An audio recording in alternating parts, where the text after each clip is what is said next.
দিদি, খুব জোরে খিদে পেয়েছে, কিছু একটা বানিয়ে দে না, স্কুল থেকে কিছু খেয়ে আসিনি। এই বিকালের টাইমে কি বানিয়ে দেবো বলতো? দে না, যেটা খেলে আমার পেট মন দুটোই ভরবে। তারা রাতের জন্য ময়দা মেখে রেখেছি, সেটা দিয়েই তোকে এখন চিকেন মোগলাই বানিয়ে দিই। ফ্রিজে দেখ সলিড চিকেনটা রাখা আছে, ওটা বের করে আনতো।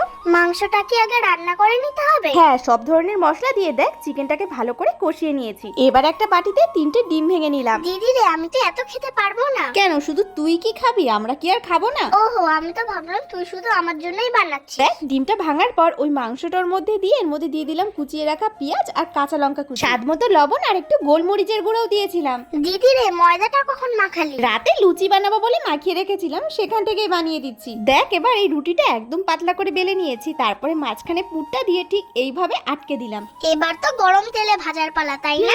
দেখ একদম লাল লাল করে মুচমুচে করে কিন্তু ভেজে নেব। এই একটা ভেজে আমাকে দিয়ে দে না, আর ওগুলো পরে ভাজি। আরে বাবা দাঁড়া, তুই কি এই গরমটা খেতে পারবি? আগে কেটে তো দি। তাড়াতাড়ি কর না দিদি, খুব খিদে পেয়েছে। তুই যা, আগে হাত পা ধুয়ে আয়, তারপরে দিচ্ছি। না, আগে খেয়ে নি, তারপরে যাব। তাহলে আর এই চিকেন মোগলাই খেতে হবে না, আমিই খেয়ে নিচ্ছি। ধুর, ভালো লাগে না, দাঁড়া আসছি। তুই আবার খেয়ে নিস না যেন।